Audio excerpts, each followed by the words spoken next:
I'd been a runner my whole life. When things got hard, when I lost someone, or I felt unfulfilled, or if there was conflict, I ran. It's been the same story over and over.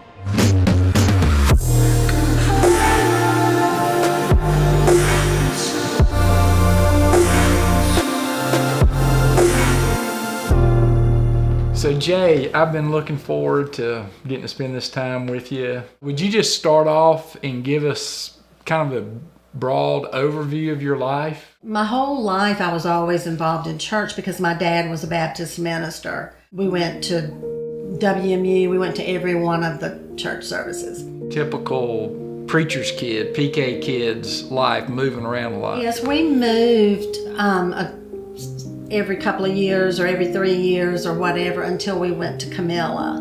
And we were there for a longer period of time, and it was a very special time. And the people in the church were like family. I mean, we would go, visit, spend the night with them, and it was just really a really good time. All right, Jay, here we are outside of Camilla, Georgia, in rural Mitchell County at a place that has meant a lot to you during your life. Why don't you tell us just a little bit about that? We came to Pleasant Hill when I was in 3rd grade, and we were here until I was in 10th grade. So I have a lot of really fond memories here. I was saved when we lived here, and I was baptized here. These years were just really important because of all the special people that were here. It was like it was like an extended family here. That's who you built your life around, was your church family when you're in a community like this. But it's also a place where a lot of difficulties and things really changed for your family. Yes, this is the place where it all changed. My sister, she got married and she ended up dying during childbirth. Wow. So that was a really devastating time. It was it changed our lives. It changed the dynamics of the family, and it was a hard time. It's still emotional to you now. It really is. Could you share any more about that? Like how did it impact your family dynamic? We didn't really talk about it. You didn't go to counseling. You didn't do any of that. And then, Wayne's family was in our church too. That was her husband, and he got killed in Vietnam. In a short period of time, your family lost a daughter, sister, a husband, brother-in-law, son-in-law, and then a grandchild. We didn't really, I feel like we didn't deal with it. I think Mama was hurting the worst. So Daddy thought the best thing to do would be to move. Let's go somewhere else. It was just a few months after she died, we moved to Americas. And, it's like Mama's mourning. So I wasn't the perfect daughter during that time. I wasn't the perfect anything during that time. I, sought love, and I think Mama wasn't available, Daddy wasn't available, because when you're a pastor's child, you don't have your daddy because he's your pastor, and you don't have your pastor because he's your daddy. And I thought about this morning, that's probably why the move to Americas, the Camilla years were so important. That was the last time our family was together.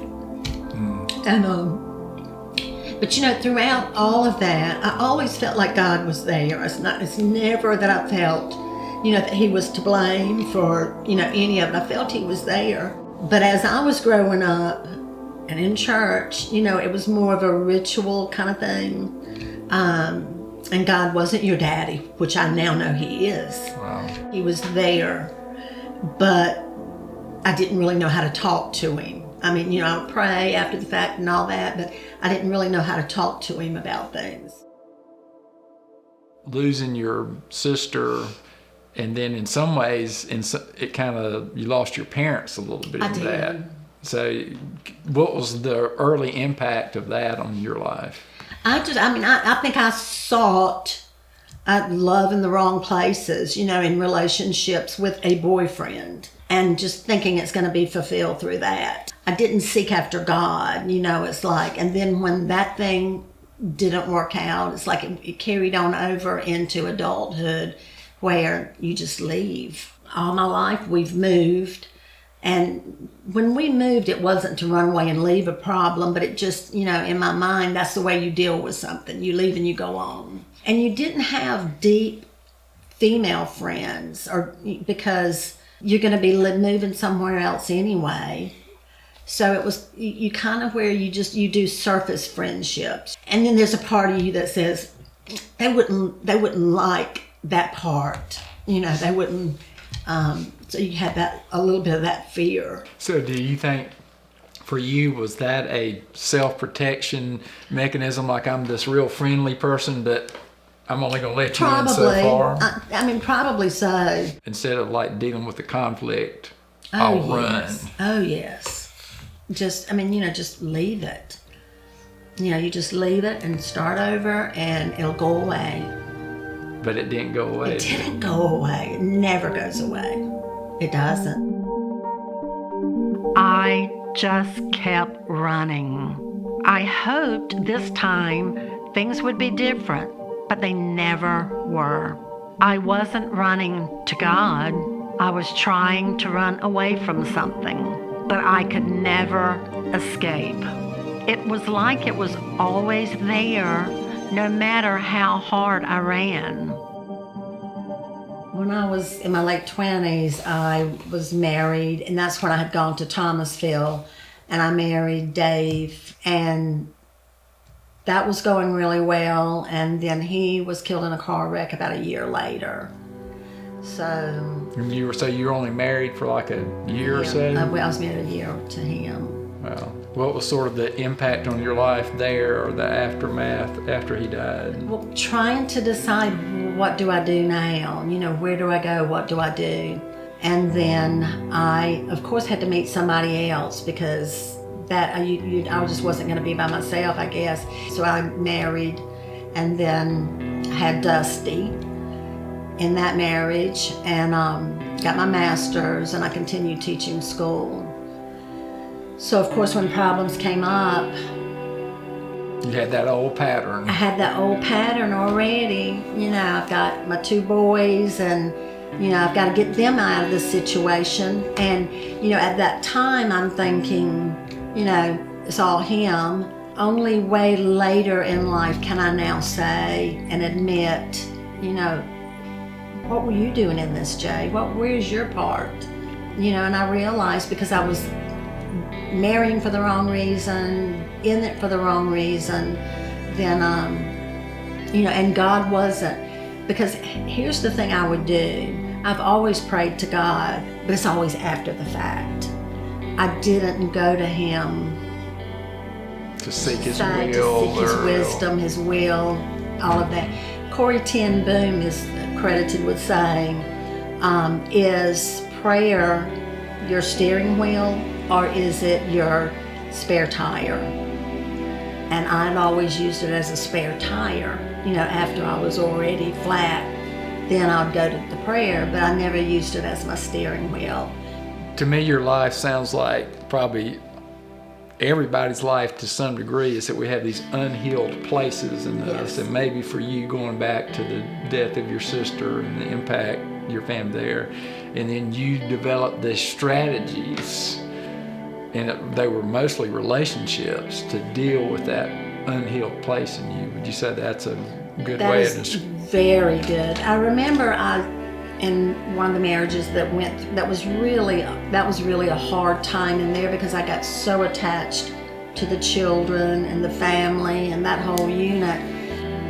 There was a lot of really good times in there, but when I left that situation and divorced, because I think I was there like around 10 years, maybe not 10 years, but around there. So then I was left with nowhere to stay. I couldn't buy a house because we hadn't settled anything. So I got my stuff in my car, and this first time, I guess in my life, I had nowhere to go. And then I lost everything. I was living out of my car and sleeping on friends' and family's couches.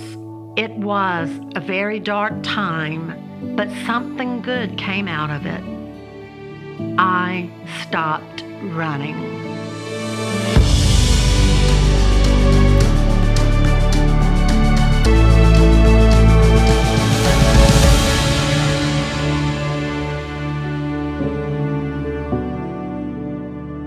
For the first time in all of this, I had ran, and this is the first time that I chose to run to something. This time you decided. I decided to run to God. It wasn't like automatically waking up and the sun shining and the music's playing. It wasn't that kind of a thing, but it gave me purpose. It gave me a direction. So Jay, as you went through the healing process, and it was a process, like you said, it just didn't happen overnight. What are some of the specific changes that have happened in your life? Well, it's like I said, and I've always believed in God, but I didn't always have, the connection with my Father God. And one of the things during that healing process that I was going through, when my boys were growing up, I always prayed for them, and even now pray for them, but I never prayed out loud. It was just always silent prayers on a regular. But when that first grandbaby was born, it's like, I'm not going to do that. They need to hear me speak to God. How are they going to learn to pray? If we as parents or grandparents don't model for them, that's who they go to. And they'll hear me talking now, and they'll say, no, you talking to Jesus. Because used to, they would be worried, because at first, it was going to him with problems. Oh, Jesus, please help me do this. Please help me. And so at first she would be worried, and then she'd say, oh, no, you're just talking to him good today, aren't you? Or happy or whatever. That's It great. just changes because you learn that he's your source. And so now my grandchildren can hear from me that he can be their source too. So if God changed our name and you were the runner, do you have a name that God's given you, a new name? You're no longer Jay the runner. See, I don't know what I would call myself. Well, hello, Sunshine. Hello. Have you given any more thought to, if you could just describe your life right now in one word, what would that word be? Fulfilled. I'm fulfilled with my purpose by being here. I'm fulfilled with my relationships that I have at the storehouse, because the people here are my family. I've definitely seen that in your life. I know you've said to me before, years ago, like you would have described your life in the past as a runner. Yes. Has just being a part of this team and this family helped you in that perspective? Very much so. Because it's like I don't have to run. I feel like this is home. This is where my family is. This is where I'm fulfilled. And I think that's part of what I've always been seeking and searching. That empty place in your heart that you just know something's out there. Once you fill it with, the spiritual part of Christ, he's here. He's not going anywhere. He's not going to desert you. You can go wherever you want to go, but he's going to be right there with you. And then when you find your family, oh my goodness, it could not get any better. One of the things that I love about my Savior is that he's a redeemer. Jesus is a redeemer. He takes all of our mess ups and our mistakes, and if we are in relationship with him, he redeems those things. Romans 8:28 is one of my favorite verses. For God causes all things to work together for good to those who love the Lord and are called according to his purpose. And so I just see your life as a life that's been redeemed, Jay. And so I'm glad I'm sitting here, not with Jay the runner, but I'm sitting here with Jay the redeemed.